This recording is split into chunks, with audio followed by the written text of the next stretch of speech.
നന്മയാണ്. ഓക്കെ, അവരിവിടെ കൊണ്ടുവന്ന് പാക്ക് ചെയ്യുക. ഇത് നന്മ.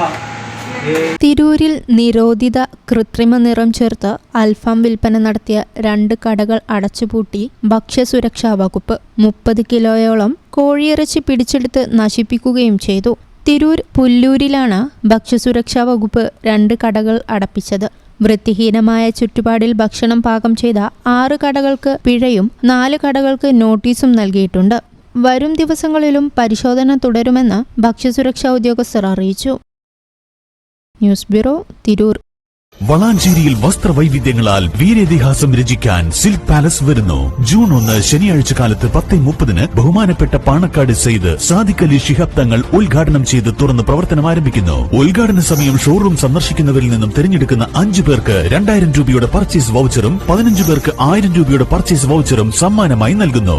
വളാഞ്ചേരി ഇതുവരെ അനുഭവിച്ചിട്ടില്ലാത്ത വസ്ത്രവൈവിധ്യങ്ങളുടെ വർണ്ണ കാഴ്ചകൾക്ക് സാക്ഷ്യം വഹിക്കാൻ ഏവരെയും ഞങ്ങൾ സഹർഷം സ്വാഗതം ചെയ്യുന്നു. മംഗല്യ പെണ്ണിന്റെ മനസ്സ് തൊട്ടറിഞ്ഞ വിവാഹ വസ്ത്രങ്ങൾ, ആധുനിക ഫാഷന് പുതിയ നിർവചനം നൽകുന്ന ലേഡീസ് വെയറുകൾ, കുഞ്ഞുടുപ്പുകളിലെ വർണ്ണ വൈവിധ്യങ്ങൾ, പ്രൗഢിയാർന്ന പുരുഷ വസ്ത്രങ്ങൾ.